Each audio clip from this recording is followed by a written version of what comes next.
अब बताओ, बिल्कुल ध्यान सुनना,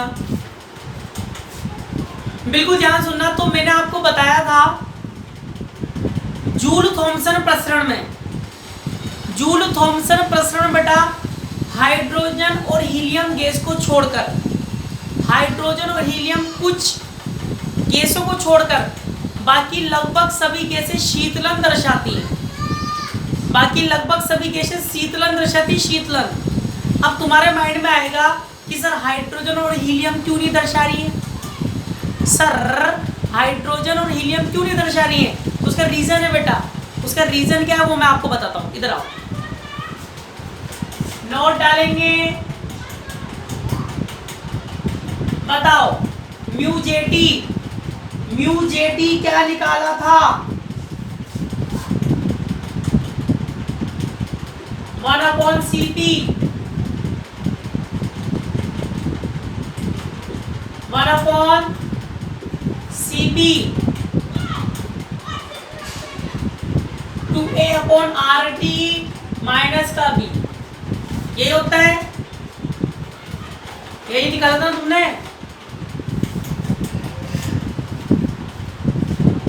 आगे देखो बेटा, चूंकि व्युत्क्रमण ताप क्या होता है? व्युत्क्रमण ताप, व्युत्क्रमण ताप किसको बोल रहे हैं? व्युत्क्रमण ताप उसको बोल रहे हैं वह ताप जिस पर, वह ताप जिस पर वास्तविक गैसें आदर्श गैस के भांति व्यवहार करती हैं, वास्तविक गैस से आदर्श गैस के भांति व्यवहार करती है, क्या कहलाता है? व्युत्क्रमण ताप कहलाता है। तो यहाँ पर व्युत्क्रमण ताप क्या लिखा था?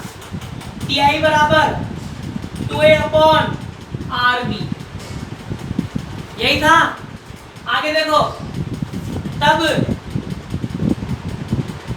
म्यू जेटी 1/Cp, अब बेटा इसमें से B कॉमन ले रहा हूं, इसमें से B कॉमन लूं तो क्या आएगा? B बाहर, 2A/RB T -1 आएगा कि नहीं? B कॉमन ले लिया। अरे हाँ हूं तो बोल सकते हो, वीडियो नहीं कर रहे कि मुंडा नहीं ला सकता, हाँ हूं तो बोल सकते हो। अब बताओ 2A/RB को क्या लिख सकता हूं?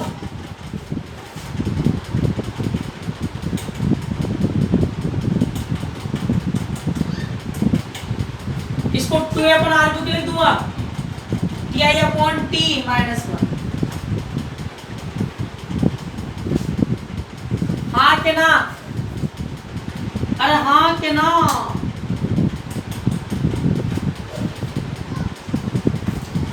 अरे हाँ हूं तो बोलो। यदि, हाँ ऐसे बोलते रहो, ऐसे बोलते ही रहो। अब बताओ, बताओ यदि T बढ़ाओ किससे? Ti से। T बढ़ाओ किससे? Ti से। तो बताओ ऊपर वाला मान बढ़ा है किससे? नीचे वाले से। बताओ म्यू जेटी पॉजिटिव आएगा नेगेटिव? T बढ़ाओ, नीचे वाला मान बढ़ा ऊपर वाले से, T बढ़ाओ Ti से। बताओ म्यू जेटी पॉजिटिव के नेगेटिव? म्यू जेटी पॉजिटिव के नेगेटिव?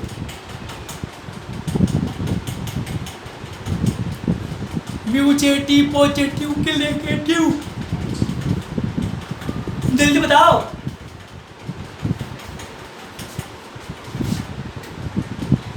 व्युत्क्रमण ताप कम है।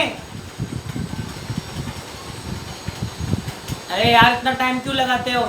हाँ तो लिखो फटाफट, नेगेटिव आएगा। Very good. हो तो म्यू जेटी, म्यू जेटी क्या आएगा? Negative. Mu jetty negative. Mu jetty क्या होता है? ताप में दाब के सापेक्ष परिवर्तन, ये तो था म्यू जेटी, ताप में दाब के सापेक्ष परिवर्तन। म्यू जेटी मतलब ताप में दाब के सापेक्ष परिवर्तन कितना आ रहा है? नेगेटिव। ध्यान सुनना। तो बताओ हाइड्रोजन और हीलियम गैस के लिए, हाइड्रोजन और हीलियम गैस के लिए व्युत्क्रमण ताप कम होता है, जो पदार्थ गैस का जो ताप होता है उससे। तो व्युत्क्रमण ताप कम है, व्युत्क्रमण ताप कम होगा तो म्यू जेटी जूल थॉमसन प्रसरण गुणांक, coefficient of Joule Thomson expansion कितना आएगा? नेगेटिव। अब बताओ नेगेटिव क्यों आया? नेगेटिव आने का मतलब क्या है? ध्यान सुनो, बताओ dp अपॉन dt तो बेटा ऑलवेज नेगेटिव होता है। dp अपॉन dp तो हमेशा नेगेटिव होता है। क्यों होता है? क्योंकि अपन गैस को उच्च दाब से निम्न दाब की ओर प्रसारित कर रहे हैं। उच्च दाब से, देखो इसको क्या लिखेंगे अपन? dp बराबर क्या होगा? P2 minus P1, P2 minus P1। और बेटा उच्च दाब होता है P1, निम्न दाब होता है P2। तो dp तो हमेशा नेगेटिव ही होता है। dp तो क्या होता है? नेगेटिव, क्योंकि उच्च दाब होता है P1, निम्न दाब होता है। तो ये देखो बड़ा मान नेगेटिव का है, छोटा मान तो क्या है? नेगेटिव है ना? नेगेटिव। आगे सुनो, माइक ऑफ कर लो, माइक ऑफ कर लो, बस सुनते रहो। अब बेटा ये तो नेगेटिव है। अब इस यार माइक ऑफ कर लो।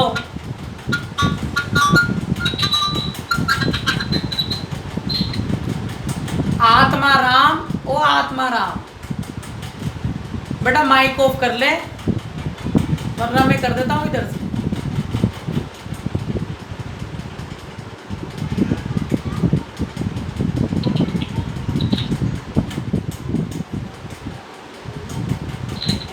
आत्माराम,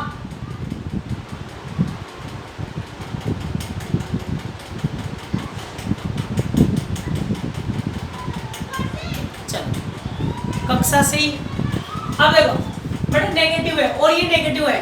बताओ ये नेगेटिव कब आएगा? जब dt क्या हो? पॉजिटिव हो। dt क्या हो? पॉजिटिव। पॉजिटिव नेगेटिव मिलकर ही क्या बनेगा? नेगेटिव। तो इसका मतलब क्या हुआ?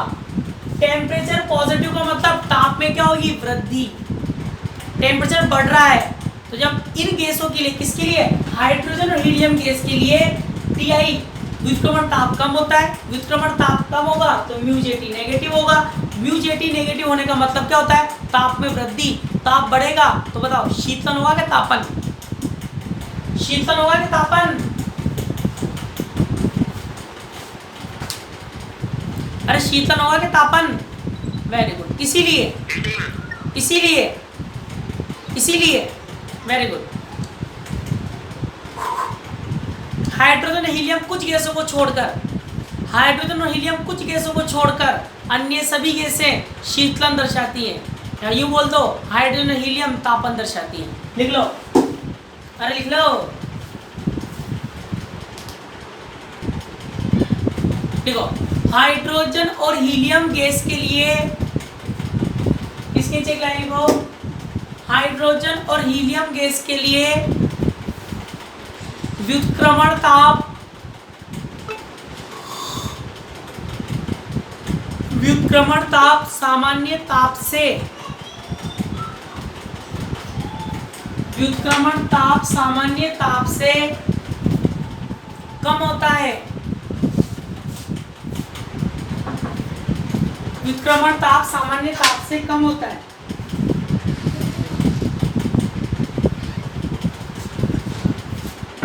इसीलिए इसीलिए यह गैसें, इसीलिए यह गैसें तापन दर्शाती है। तापन,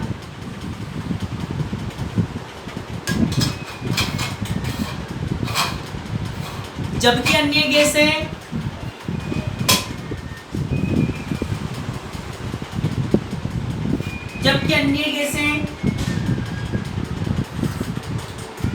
शीतलन दर्शाती हैं।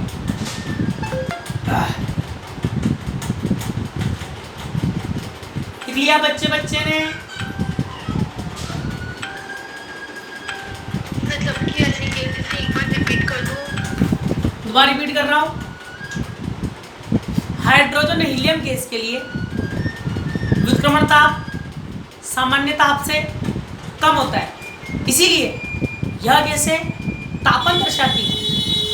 इसीलिए यह गैसें तापन दर्शाती है, जबकि अन्य गैसें शीतलन दर्शाती है। लिख लिया?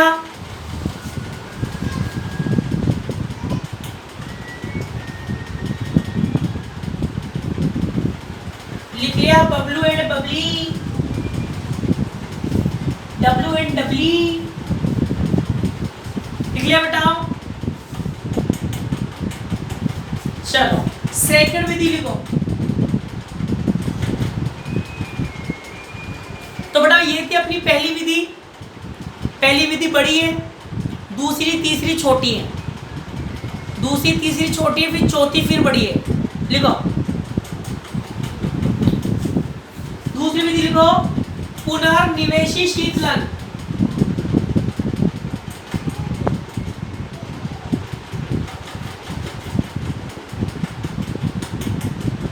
पुनर्निवेशन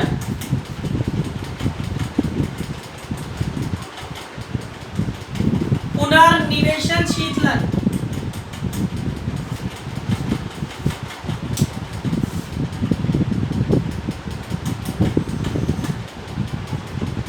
लिख लिया।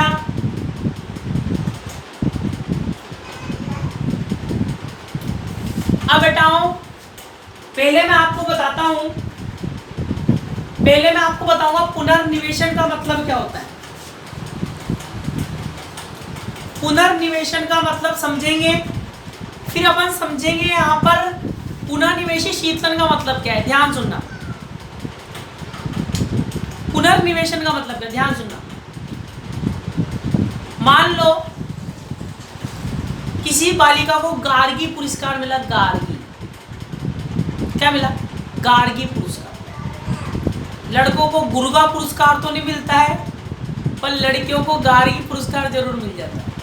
ठीक है, तो लड़कियों को क्या मिला बेटा? गार्गी पुरस्कार। अब उस लड़की ने क्या किया, वो गार्गी पुरस्कार के जो पैसे थे खर्च करने की बजाय, नई नई ड्रेसें लाने की बजाय बैंक में जमा कर दी। क्या कर दिए? बैंक में जमा कर। बैंक ने क्या किया? बैंक ने 1 साल के बाद उन पैसों को बढ़ा दिया। बैंक ने क्या किया? 1 साल के बाद उन पैसों को बढ़ा दिया। फिर उस बालिका ने क्या करा? उन्हीं पैसों का वापिस से क्या कर दिया? पुनर्निवेशन कर दिया। खर्च करने की बजाय उन्हीं पैसों को वापिस क्या कर दिया? पुनर्निवेशन कर दिया। फिर क्या हुआ? अगले साल फिर वो पैसे और बढ़ गए, फिर पैसों को का वापिस क्या कर दिया? पुनर्निवेशन कर दिया। ठीक है, तो ये होता है बेटा पुनर्निवेशन।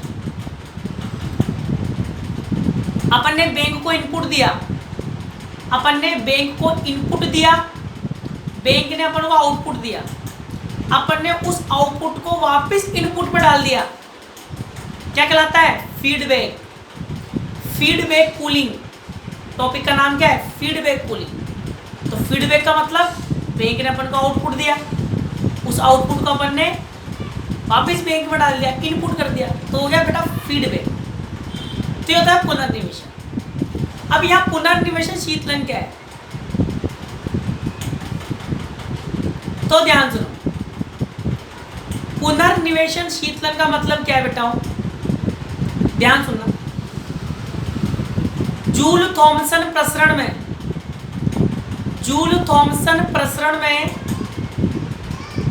गैस के ताप में कमी आती है। जूल थॉमसन प्रसरण में गैस के ताप में कमी आती है, परंतु ये कमी इतनी भी नहीं आती है,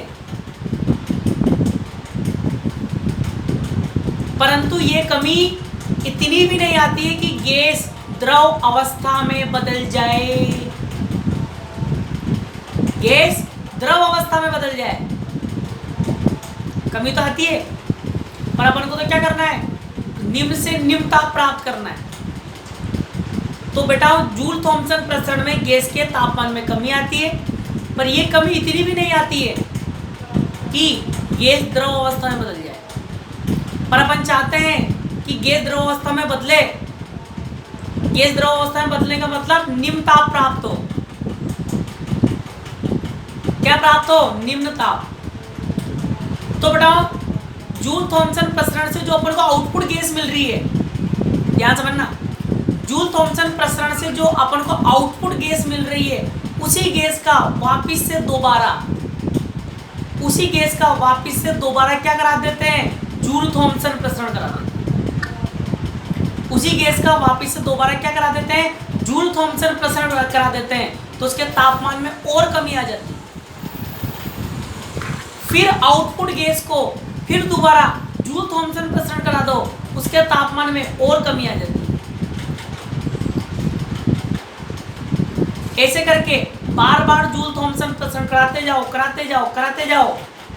तो एक स्थिति ऐसी आती है जिस पर गैस द्रवित होने लग जाती है, जिस पर गैस द्रव में बदलने लग जाती है, लिक्विड फॉर्म में आने लग जाती है। इस विधि का नाम क्या रखा बेटाओ, पुनर्निवेशी शीतलन। हालांकि इसमें भी वही हो रहा है, इसमें भी अपन क्या कर रहे हैं, जूल थॉमसन प्रसरण ही कराएंगे, पर एक बार नहीं कराएंगे, बार बार कराएंगे, बार बार। तो बेटा जब बार बार जूल थॉमसन प्रसरण होएगा तो तापमान में कमी आएगी, तो गैस क्या हो जाएगी, द्रवित हो जाएगी। ठीक है, तो पहले इतना लिखेंगे, फिर अपन ये देखेंगे कि बार बार जूल थॉमसन प्रसरण कैसे कराएं। ठीक है, थ्योरी है इसमें, मैथमेटिकल फॉर्म कुछ ज़्यादा नहीं है। मैथमेटिकल फॉर्म नगण्य मात्र है, थ्योरेटिकल है पूरा। तो लिखो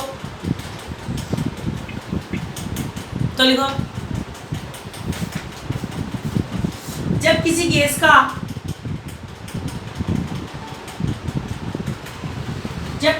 का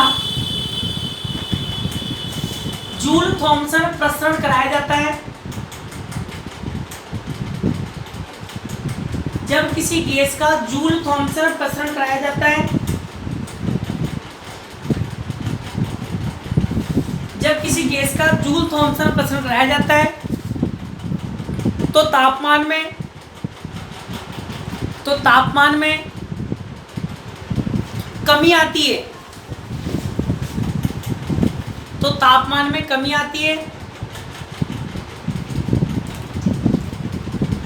परंतु यह तापमान में कमी इतनी भी नहीं होती है, परंतु यह तापमान में कमी इतनी भी नहीं होती है कि गैस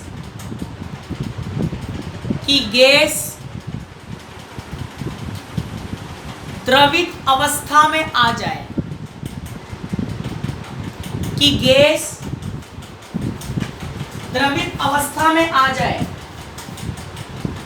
यदि गैस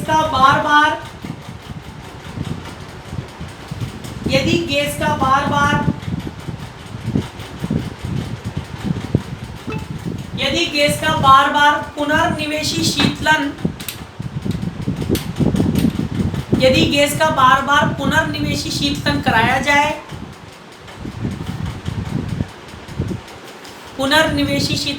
जाए, तो गैस के तापमान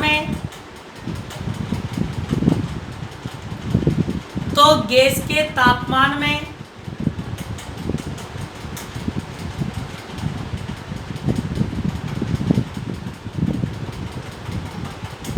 इतनी कमी आती है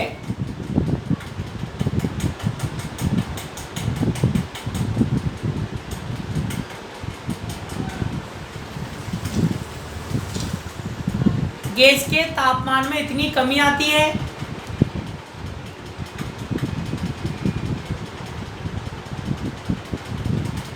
कि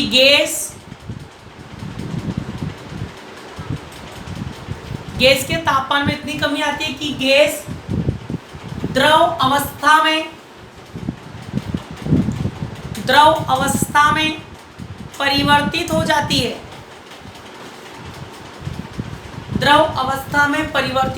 है, इस विधि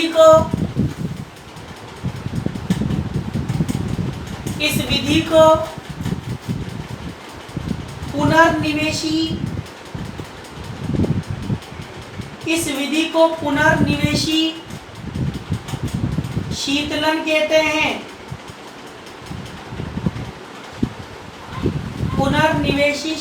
कहते हैं।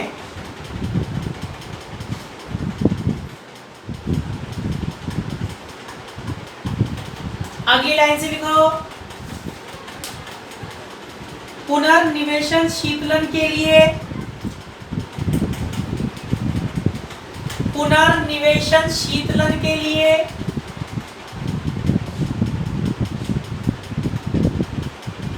व्यवस्था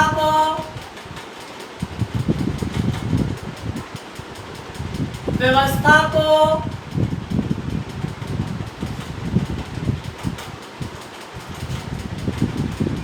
नीचे चित्र में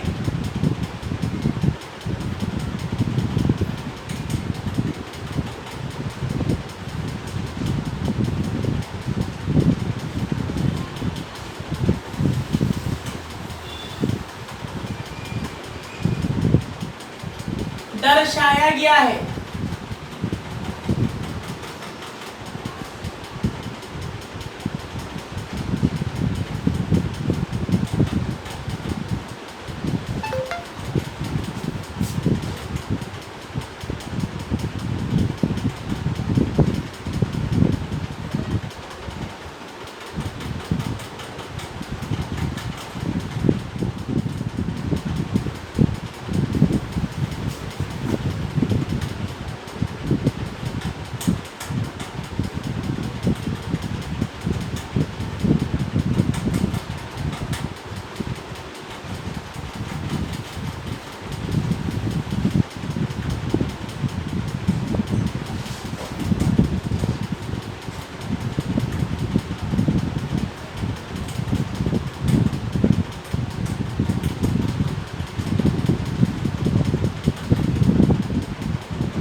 बनाओ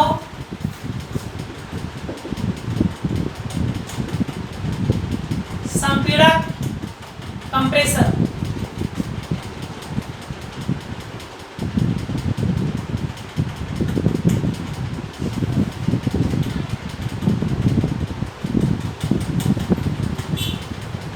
ठंडा जल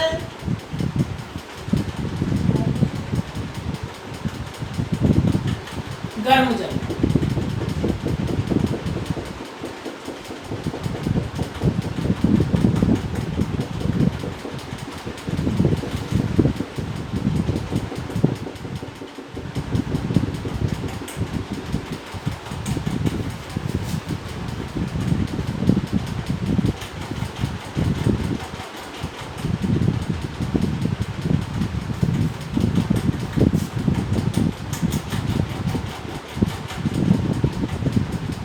बोलते हैं नोजल, इसको क्या बोलते हैं उष्मा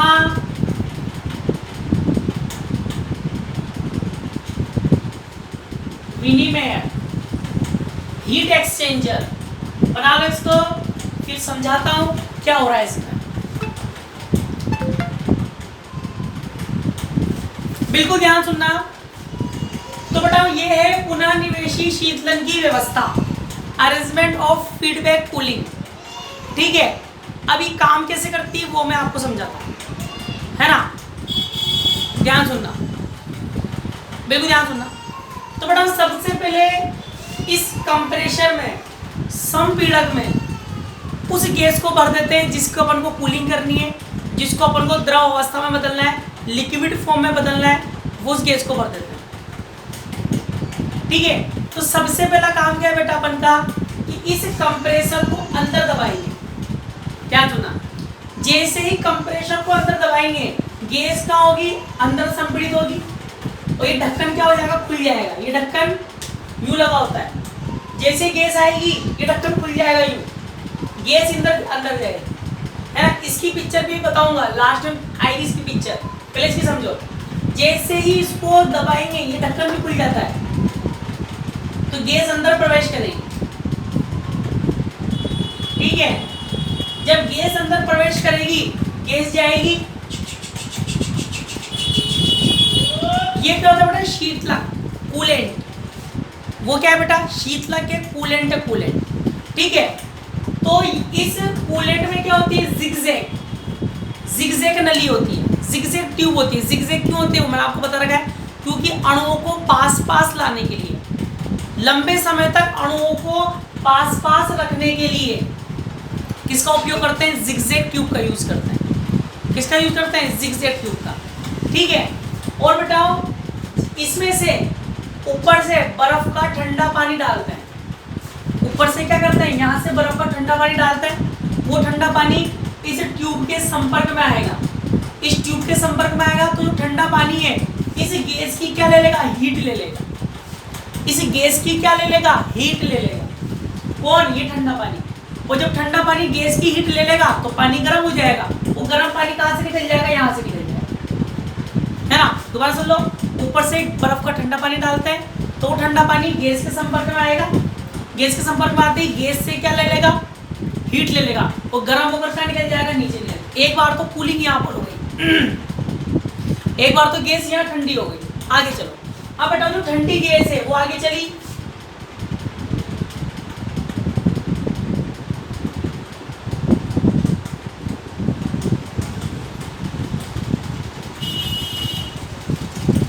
अब ध्यान से देखना। अब बताओ यहाँ नोजल है, नोजल, ये क्या है, नोजल। नोजल कैसी होती है, बिल्कुल बारीक होती है, ऐसी बिल्कुल बारीक। अब बताओ नोजल, बताओ इस नोजल पर, इस पूरे में जूल थॉमसन प्रसरण का हो रहा है। ये किस पर आधारित है, जूल थॉमसन प्रसरण पर आधारित है। इस पूरे में जूल थॉमसन प्रसरण का हो रहा है, इस नोजल पर ही हो रहा है। जूल थॉमसन का प्रसरण का मतलब क्या होता है, गैस को उच्च दाब से निम्न दाब के ऊपर प्रसिद्ध करना है। उच्च दाब से निम्न दाब के, तो नोजल कर रही है काम, कौन कर रही है, नोजल। तो बताओ जब गैस के अणु बिल्कुल पास पास होंगे, तो जब अणु पास पास होते हैं तो दाब उच्च होता है, प्रेशर हाई होता है। और जैसे अणु इसमें से निकलेंगे क्या हो जाएगा, लो प्रेशर होगा। क्या हो जाएगा, निम्न प्रेशर होगा। हाँ, यहाँ पर नोजल सरंद तोड़ का काम कर रही है। भाई सरंद तोड़ का काम क्या होता है, उच्च दाब से निम्न दाब। वो काम किससे करा सकते हो, नोजल से यहाँ पर करा रहे हैं, ठीक है। तो नोजल यहाँ पर क्या करा रही है, पुनः जूल थॉमसन प्रसरण करा रही है, उच्च दाब से निम्न दाब। तो बड़ा नोजल में से, ध्यान सुनना, थोड़ा सा बड़ा बना देता हूँ दिखाने के लिए। ये नोजल,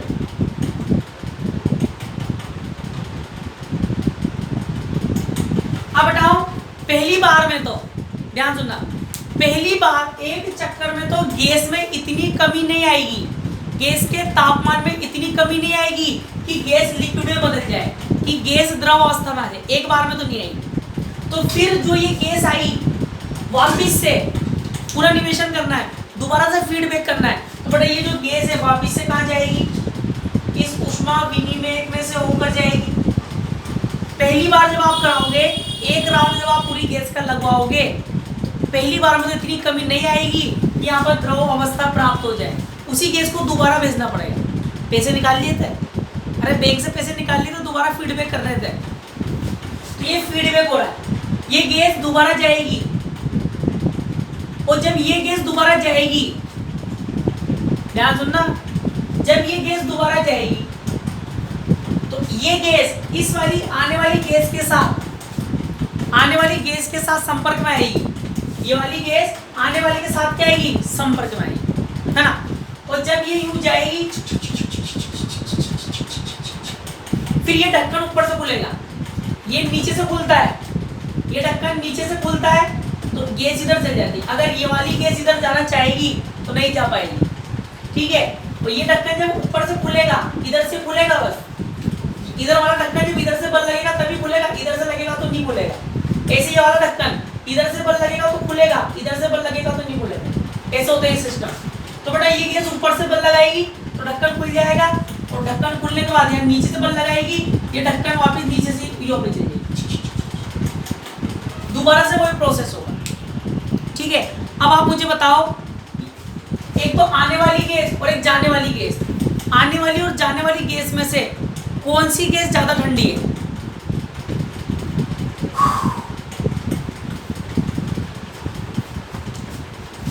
आने वाली और जाने वाली में से कौन सी गैस ज्यादा ठंडी है, जल्दी बताओ।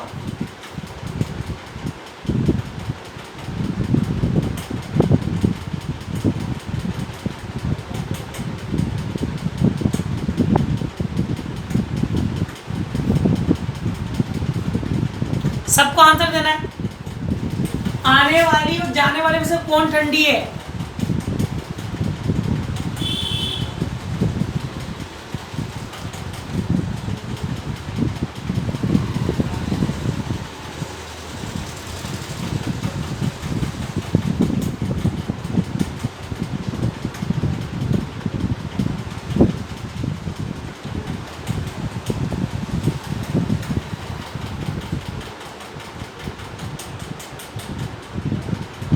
Very good.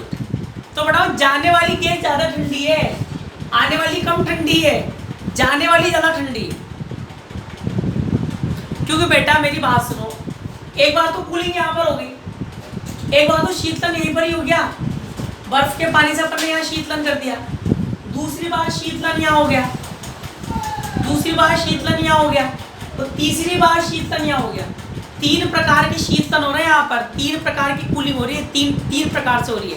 पहली बार यहाँ हो चुका है, दूसरी बार यहाँ, तीसरी बार यहाँ। ठीक है, क्योंकि बेटा जब जाने वाली गैस आने वाली गैस से संपर्क में आएगी, जाने वाली एक संपर्क में आएगी, तो वापिस से इसकी हीट में क्या आएगी, कमी आ जाएगी। तो जाने वाली गैस ज्यादा ठंडी होती है, तो जाने वाली ठंडी गैस और ठंडी होकर जाएगी। ठीक है, जब और ठंडी होकर जाएगी तो दोबारा से प्रोसेस होगा, तो तापमान में और कमी आएगी। फिर यही प्रक्रिया बार बार दोहराते जाओ और एक कंडीशन ऐसी आएगी जहां पर जो गैस है धीरे धीरे एक साथ नहीं बदलेगी। तुम सोचो एक साथ पानी बन जाएगा, नहीं, धीरे धीरे बदलेगी। जैसे जैसे द्रव अवस्था आती जाएगी वो नोजल से गिरता जाएगा और एक पात्र में इकट्ठा होता जाएगा, और एक पात्र में क्या होता जाएगा, इकट्ठा होता जाएगा। ठीक है, इस घटना को क्या बोलते हैं, पुनर्निवेशी शीतलन। ठीक है, एक बार शॉर्ट में समझ जाओ। सबसे पहले क्या करते हैं, कंप्रेशन की सहायता से, संपीड़क की सहायता से गैस को संपीड़ित करके शीतलक के अंदर भेजते हैं। शीतलक के अंदर जाते हैं तो ऊपर से ठंडा जल गिरता है, नीचे से गर्म बाहर आता है। क्यों? क्योंकि जब ठंडा जल आएगा गैस के संपर्क में आएगा, गैस के संपर्क में आएगा तो गैस से हीट ले लेगा और गर्म हो जाएगा, गर्म होकर बाहर आएगा। फिर ये ठंडी गैस आगे चली, किसमें आती है, ऊष्मीय विनिमयक में।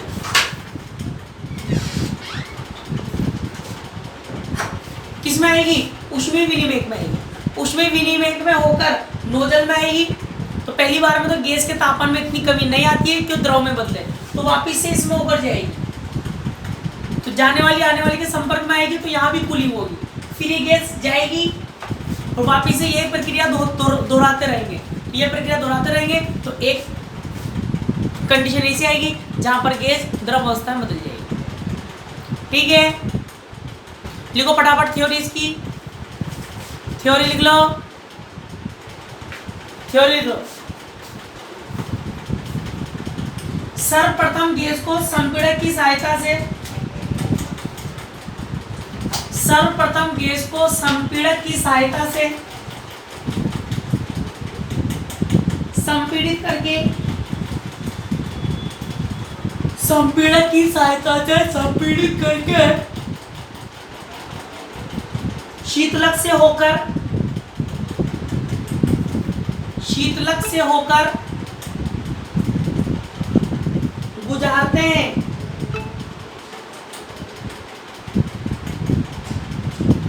शीतलक से होकर गुजारते हैं, जिससे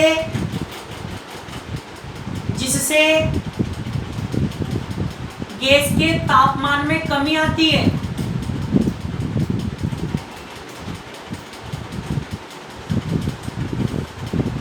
जिससे गैस के तापमान में कमी आती है। इस ठंडी गैस को ऊष्मा विनिमयक, इस ठंडी गैस को ऊष्मा विनिमयक से होते हुए से होते हुए नोजल से ऊष्मा विनिमयक से होते हुए नोजल से प्रसारित करते हैं,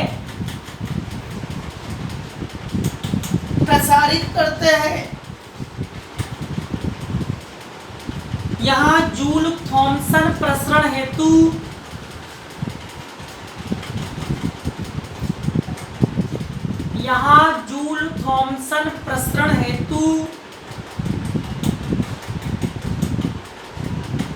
गैस के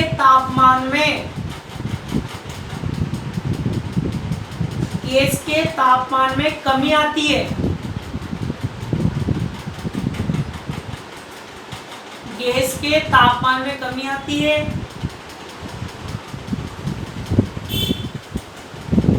यह कमी इतनी भी नहीं होती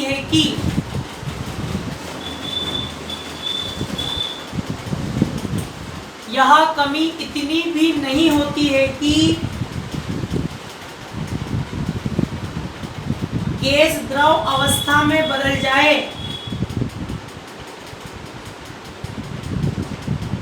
यह कमी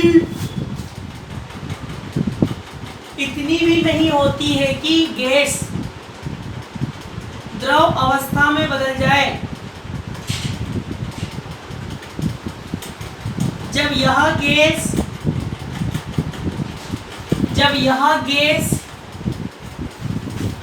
ऊष्मा विनिमयक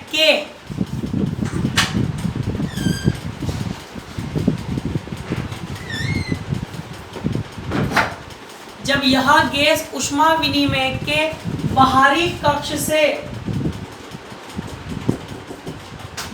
कक्ष से होकर गुजरती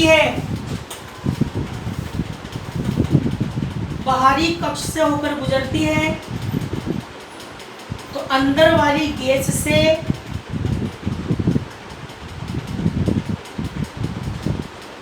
ऊष्मा ग्रहण कर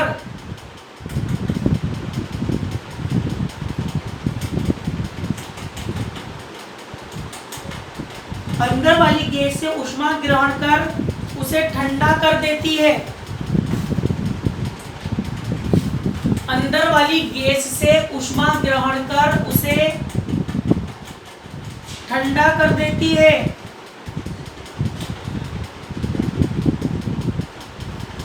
और पुनः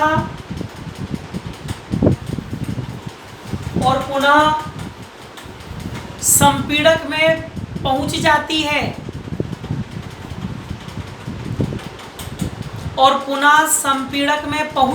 है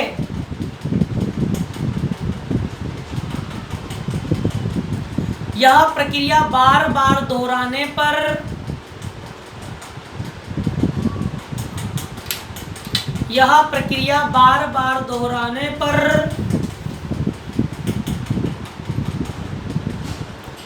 तापमान में इतनी कमी आ जाती है। यह प्रक्रिया बार बार दोहराने पर तापमान में इतनी कमी आ जाती है कि गैस द्रव अवस्था में परिवर्तित हो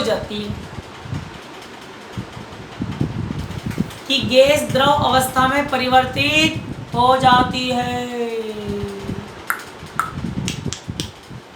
ठीक है बेटा।